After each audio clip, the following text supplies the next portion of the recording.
nous qui sommes intéressés aux droits des minorités, nous ne pouvons pas échapper à la complexité.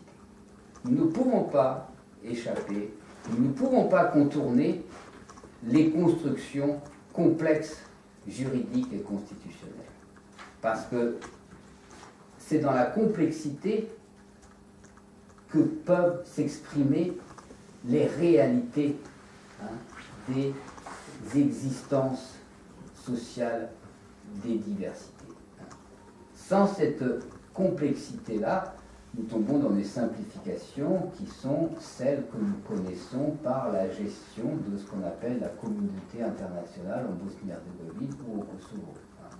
C'est-à-dire que là, l'adoption d'un point de vue unique, par lequel, qui se présente comme un prisme, un choix, un prisme déformant.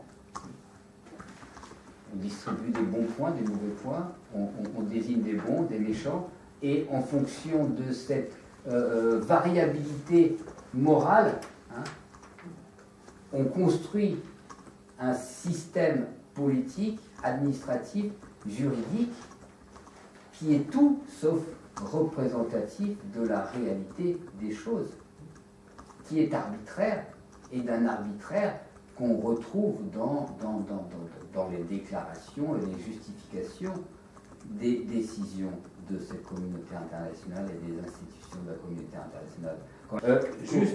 Je vous lis un passage d'une étudiante albanaise du Kosovo qui livre sa vision du Kosovo en évoquant, sans mâcher, ces mots sur la crise identitaire kosovare. Je vous lis parce qu'il est très représentatif de ce qu'on peut entendre du côté de l'argumentaire albanais. Son constat est simple sur le patrimoine.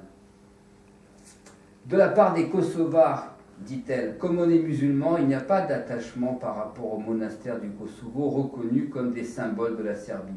Ma génération, poursuit Tefta, a très peu étudié la partie historique du Kosovo. La construction identitaire du Kosovo a seulement commencé après l'indépendance.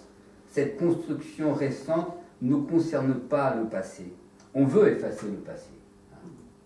On veut effacer le passé de la domination, on veut effacer le passé de la présence serbe, de la domination serbe, du droit serbe sur ce territoire. Pour conclure, entre la tentation serbe de nier la réalité des rapports de force du présent et la propension albanaise de vouloir effacer l'histoire en détruisant le patrimoine serbe du Kosovo, il se joue actuellement un puissant affrontement des temporalités. Voilà. J'ai fait un peu...